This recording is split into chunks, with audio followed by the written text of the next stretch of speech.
Tudo bom, turma? Sejam bem-vindos aqui a mais um bloco da nossa aula. Nós vamos seguir aqui revisando os conceitos de eletricidade e agora nós vamos falar a respeito da ligação entre ângulo e estrela.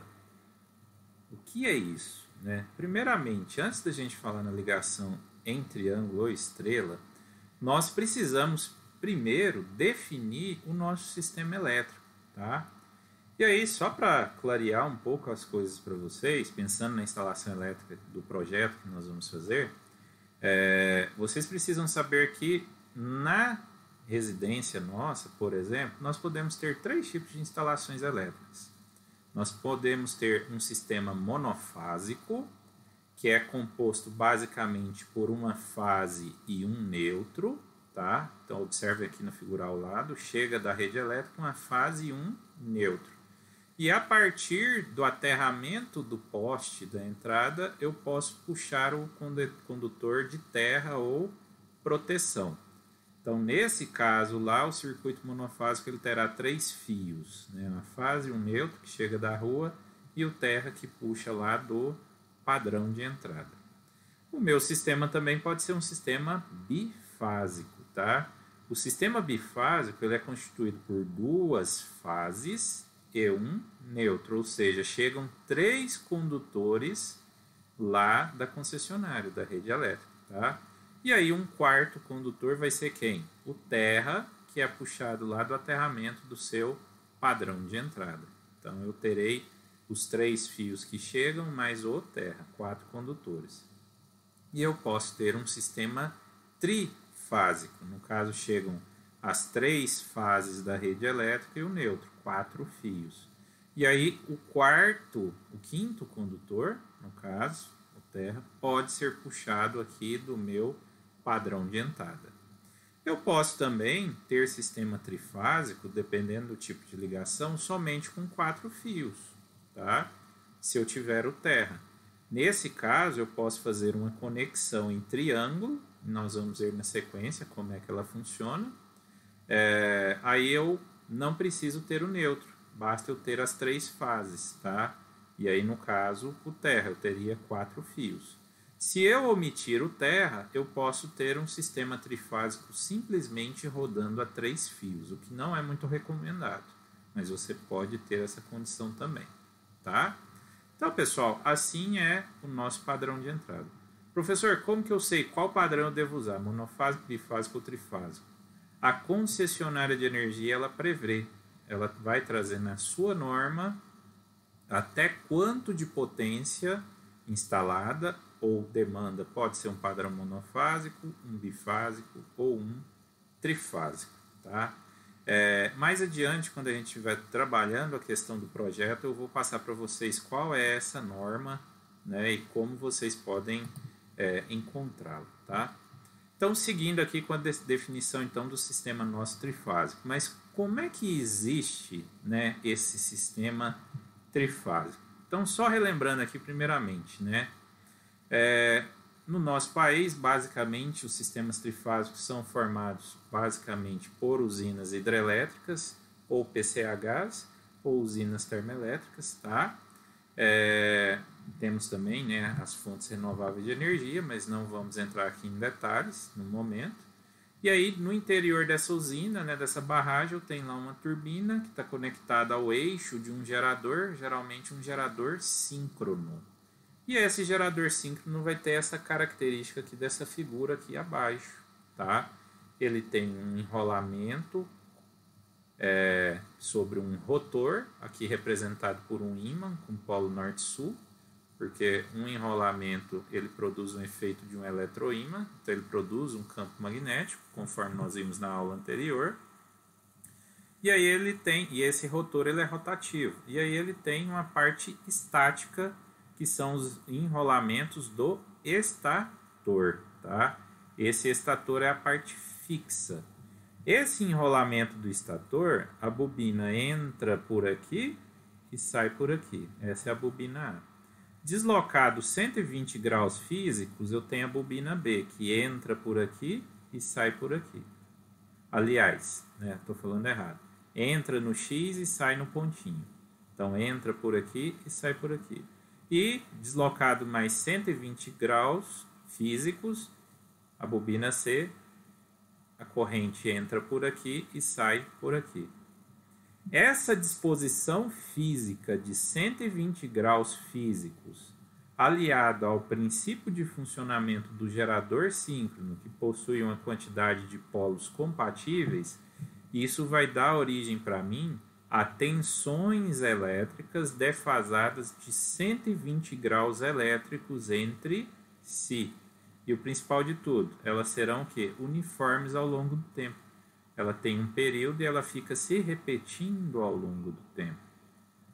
Observem aqui a figura ao lado. A minha figura representando a forma de onda da tensão alternada VA, defasada de 120 graus elétricos vem VB, defasado de outros 120 graus elétricos vem VC. Então está aqui nossa forma de onda, VA, menos 120 graus elétricos VB, menos 120 graus elétricos de VB vem VC, ou menos 240 em relação a VA, ou mais 120 em relação a VA. E aí o que acontece com essa forma de onda da tensão aqui, pessoal? Ela fica variando o valor instantâneo, porém o valor eficaz, que é o representado aqui nesse meu fasor, o que é mesmo um fasor? É um vetor que fica girando no ciclo trigonométrico com o tempo, tá? Este meu fasor girando aqui, ele fica sempre girando defasado de 120 graus entre si e conservando o seu valor aqui de módulo, tá? Que é justamente o nosso valor eficaz, que vocês acabaram de ver na parte anterior, tá? Bom, pessoal, então aqui está o nosso sistema trifásico, tá bom? Então, conforme eu retratei para vocês, está aqui as nossas formas de onda, VA, VB e VC, e está aqui as defasagens dela. O comprimento do meu fasor do ponto da origem, que é o zero, que é a posição de neutro, até a ponta do fasor, me dá quem? O meu módulo daquele valor RMS, ou valor eficaz daquela onda. Só que este valor vai ser o valor em relação a quem? O valor em relação ao zero, em relação ao neutro, tá? Se eu pegar, então, e medir a tensão fase neutro, vamos olhar aqui essa figura aqui, à direita superior. Se eu medir a tensão fase neutra aqui, ó, entre A e 0, a minha fonte vai me dar um valor de 100 volts. E o meu ângulo fasorial vai ser igual a 0. Por quê? Porque este meu fasor VA, N, ele está na origem, tá? A minha fonte, então, ela está aqui na origem, com este fasor. E o meu fasor VB, ele vai ter o mesmo módulo, porque a amplitude é a mesma, porém ele vai estar com o ângulo, uma defasagem fasorial aqui, tá, da minha velocidade angular, igual a menos 120 graus, tá? Conforme a gente já viu na figura anterior. E o VC, a mesma coisa, mantém o módulo, porém outros menos 120 graus, ou no caso aqui 120 graus positivos. Em outras palavras, o valor V de módulo das três fases é o mesmo. Então, se você medir a tensão VAN, VBN e VCN em uma tomada, né, se você tem três tomadas, cada uma conectada numa fase, o valor do módulo, o valor eficaz que você vai medir é o mesmo. Porém, se você medir o valor através de um osciloscópio, você vai ver que aquele valor instantâneo ele fica variando através da forma de onda, e esta forma de onda ela pode ser representada através de um ciclo trigonométrico girando, através das suas defasagens angulares. Sendo assim, se você pegar o seu equipamento e ligar ele no polo A e ligar ele no polo B, por exemplo, ou seja, eu ligo o meu equipamento na tomada no condutor da fase A e ligo o meu equipamento no condutor da fase B, ou seja, eu faço uma conexão que não é mais monofásica, não é mais VAN, fase neutra, eu ligo fase, VAB. Era para vocês pensarem, poxa, vai dar zero, meu equipamento funciona. Por que ele funciona? Porque a diferença de potencial é diferente de zero. Então, embora o módulo seja igual, a defasagem angular é diferente. E aí eu vou usar o mesmo conceito de vetores. Lá nos vetores, como que você faz um cálculo vetorial? Você considera módulo e direção ou sentido, ou seja, módulo e ângulo. A mesma coisa no diagrama fasorial, tá?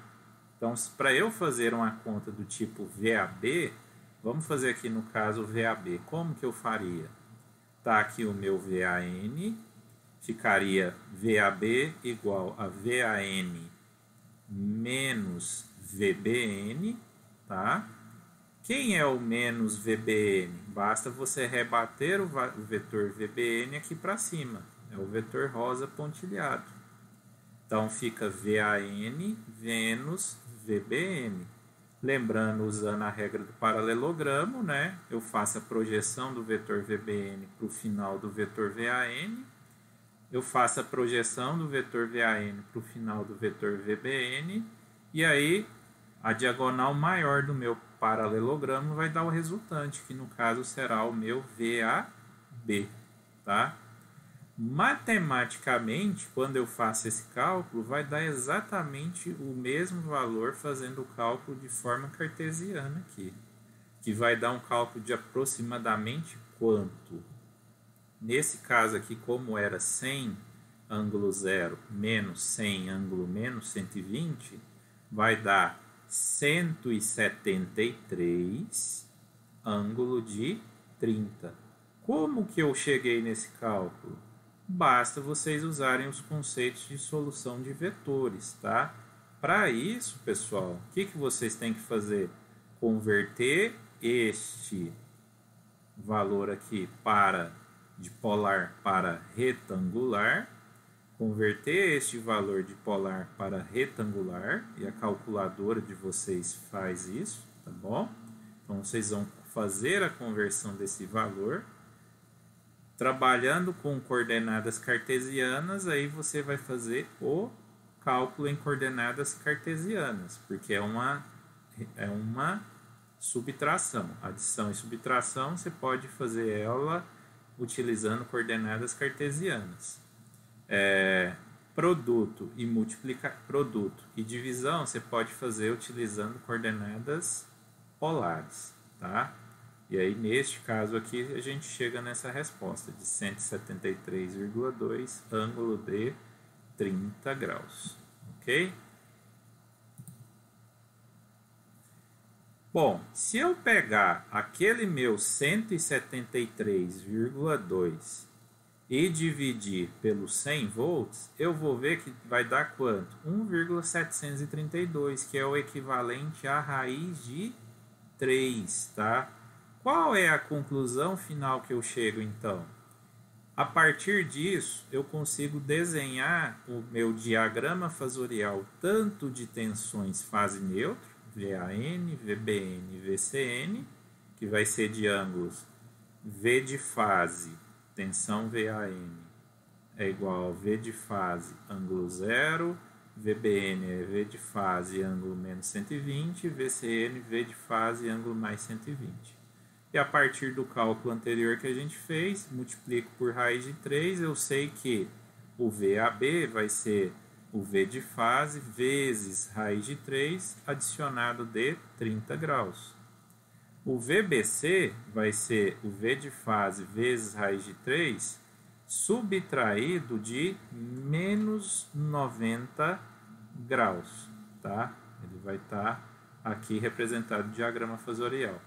E o VCA vai ser raiz de 3, V de fase, ângulo de 150 graus, tá? Professor, isso é muito complexo. Bom, pessoal, eu vou pedir que vocês façam a atividade que eu vou deixar para relativa a essa aula. E essa atividade vai ser justamente treinar essa questão de conversões de coordenadas retangulares para coordenadas polares. Vai ser uma pesquisa sobre isso, tá?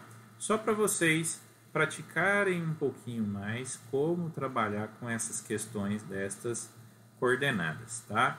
Porém, já antecipo para vocês, no nosso cálculo da instalação elétrica, nós não precisaremos considerar estes ângulos aqui, pelo menos não no nosso projeto elétrico em si, tá?